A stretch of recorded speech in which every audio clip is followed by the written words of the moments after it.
Praise the lord. Good morning. ప్రభువైన యేసుక్రీస్తు శుభనామంలో మీ అందరికీ వందనములు. చిన్న ప్రార్థనతో ఈరోజు దేవుని వాగ్దానాన్ని స్వతంత్రించుకుందామా? మమ్మల్ని ఎంతో మిక్కిలిగా ప్రేమించినటువంటి మా ప్రియ పరలోకమందున్న తండ్రి, నీ బంగారు పాదములకు వందనాలు చెల్లిస్తున్నాం ప్రభువా. ఉదయకాల సమయంలో మా అందరితో మాట్లాడండి అయ్యా. తెరవబడిన హృదయాలు దయచేయండి, అలాగే వినగలిగిన చెవులు గ్రహించే ఆత్మ మనసునివ్వండి.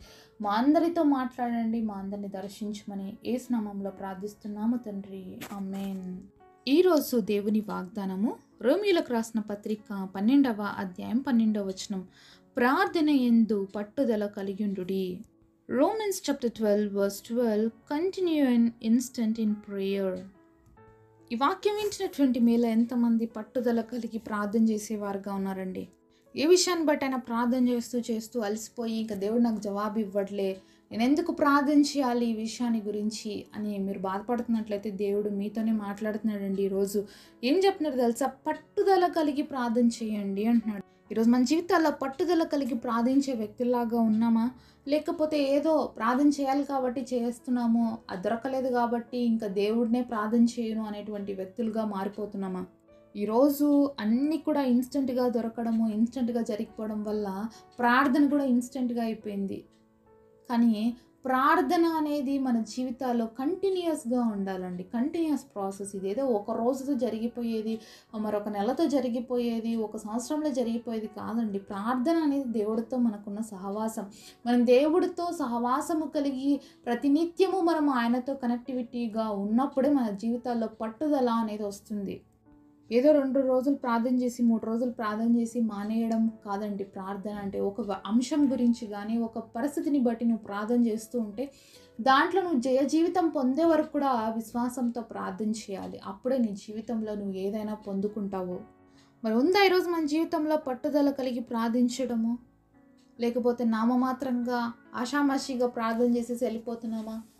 ఎప్పుడు కూడా ప్రార్థన అనేది మన జీవితంలో మనకి ఊపిరి లాంటిది. క్రైస్తవులుగా దేవుని బిడ్డలుగా మనం గుర్తించుకోవాల్సింది ఏంటంటే ప్రార్థన మనకి ఊపిరి లాంటిదండి. ఎందుకంటే సాతాను అన్ని చేయగలుగుతాడు, సాతాను పాటలు పాడతాడు, మనకంటే కూడా చాలా గొప్ప మరి క్వైర్ లీడర్ మరి సాతాను అయితే కదా, అది గర్వించే కిందికి పడిపోయింది. అది చక్కగా పాటలు పాడుతుంది, వాక్యం కూడా బాగా చెప్పగలుగుతుంది. సాతానికి అన్నీ బాగా తెలుసు, బైబిల్లో ఎక్కడెక్కడ ఏమేమి ఉన్నాయో అన్నీ చెప్పగలుగుతుంది. కానీ సాతానికి ఒక్కటి మాత్రం చేయలేదు, ఏంటి తెలుసా? ప్రార్థన. సాతాను ప్రార్థన అంటే చాలా భయపడుతుంది. కాబట్టి సాతాన్ని మనం జయించాలి అంటే మనం ఏం చేయాలి? మోకరించి ప్రార్థించాలి. చాలాసార్లు మనము పాటలు పాడేస్తుంటాము, వాక్యం చదివేస్తుంటాము, కానీ ప్రార్థనకి ఎక్కువ సమయం ఇవ్వము. కానీ ప్రార్థన చాలా అవసరం. పట్టుదల కలిగి ప్రార్థించాలి. ఒక పరిస్థితి మన ముందు ఉంటే ధైర్యముగా మనం విశ్వాసముతో పట్టుదలతో ప్రార్థన చేసినప్పుడు తప్పకుండా మనం వాటిలో విజయాన్ని చూస్తాం. హన్నా దేవుడి సన్నిధికి ఏటేటకి వెళ్ళి ప్రార్థన చేసేది, అడుగుతూ వచ్చేది, తనకు కూడా సంతానం కావాలని దేవుడి సన్నిధిలో మొరపెడుతూ వచ్చేది. ప్రతిసారి ఏడుస్తుంది వస్తుంది. కానీ ఒక సంవత్సరం ఒక నిర్ణయం తీసుకుంది, పట్టుదల కలిగి ఉంది. ఎలాగైనా ఈ సంవత్సరం నేను దేవుడితో బిడ్డను పొందుకోవాలని ఆశతో ప్రార్థన చేసింది, విశ్వాసంతో ప్రార్థన చేసింది, పట్టుదలతో ప్రార్థన చేసింది. ఇంకొకటి ఏంటంటే దేవుడి చిత్తాన్ని ఎరిగి ప్రార్థన చేసింది. ఏమని? అయ్యా, నువ్వు ఒక బిడ్డను నాకు ఇస్తే ఆ బిడ్డని నీ సేవ కోసం ఇస్తానని. అంతకుముందు ఎప్పుడు అలాంటి ప్రార్థన చేసినట్టుగా మనం చూడం, కానీ ఈసారి మాత్రం చాలా పట్టుదలతో దేవుడి సన్నిధిలో హన్నా ప్రార్థన చేసింది. అదే విశ్వాసము ద్వారా ఆమె బిడ్డను పొందుకోగలిగింది. గొప్ప సమూయేలు ప్రవక్తని పొందుకోగలిగింది దేవుడి సన్నిధిలో. మరి అంత గొప్ప ప్రవక్తని పొందుకోవడానికి ముందుగా ఆమె ఎంతో ప్రయాసపడింది. అంటే ఎంతో బాధగుండా వెళ్ళాల్సి వచ్చింది, ఎంతో వేదన పడాల్సి వచ్చింది, అనేక సంవత్సరాలు కనిపెట్టుకోవాల్సి వచ్చింది. అంతేకాకుండా దేవుని అవసరత ఎరగగలిగింది. దేవుడి చిత్తం ఏంటి తన జీవితం పట్ల అని ఎరిగి ప్రార్థన చేసింది. ఎప్పుడైతే దేవుని చిత్తాన్ని కనుగొని ప్రార్థన చేయగలిగిందో తన జీవితంలో గొప్ప కార్యాన్ని చూడగలిగింది.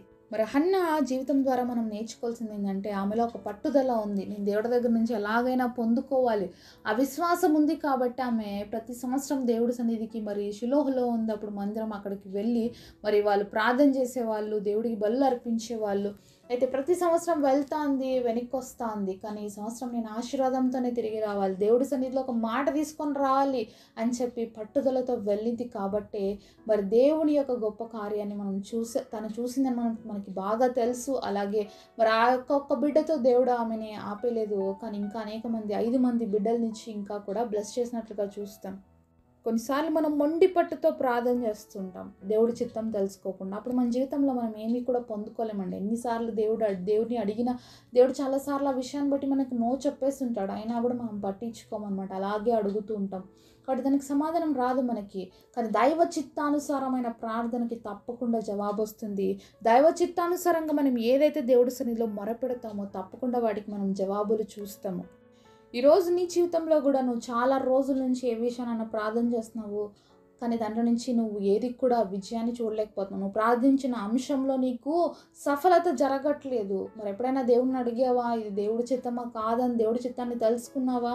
మరి ఒకవేళ దేవుడి చిత్తము కాకపోతే దయచేసి దాని విషయాన్ని విడిచిపెట్టి నువ్వు నీ యొక్క ప్రార్థనని మార్చుకోవాలి. దైవ చిత్తానుసారమైన విధముగా ప్రార్థించడము నేర్చుకోవాలి.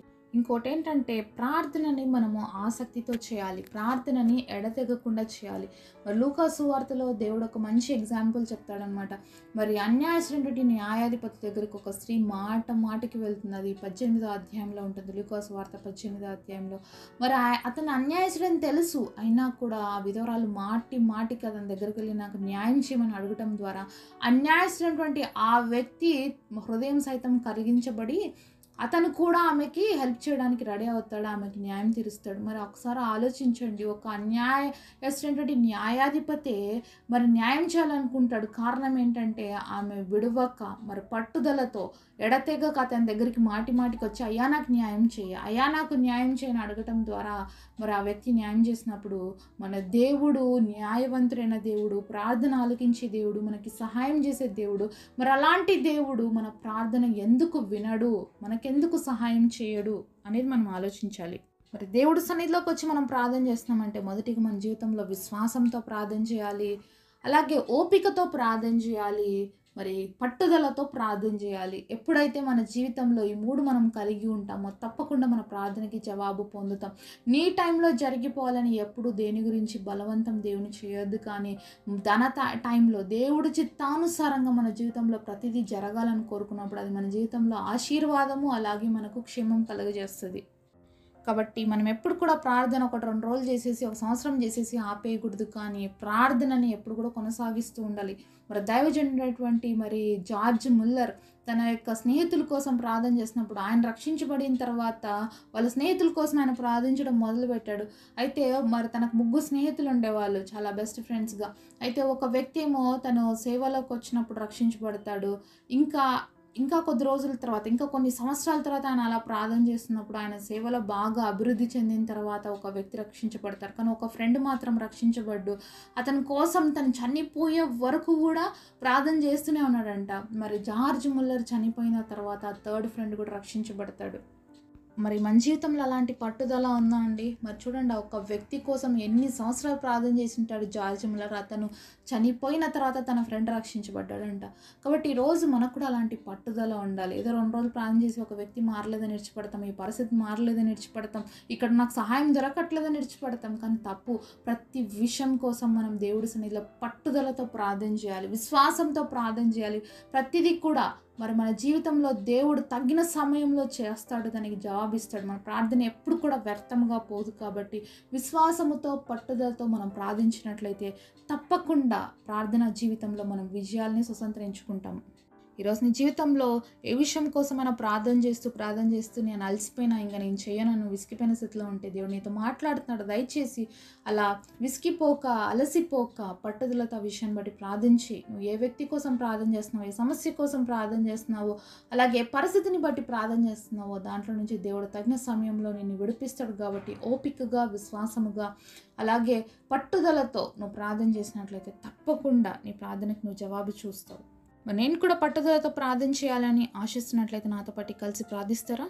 పరిశుద్ధుడైన తండ్రి, మాతో మాట్లాడిన ప్రతి మాట కొరకే వందనాలు. ఈరోజు మీరు ఇచ్చిన వాగ్దానం ఎంతో గొప్పది.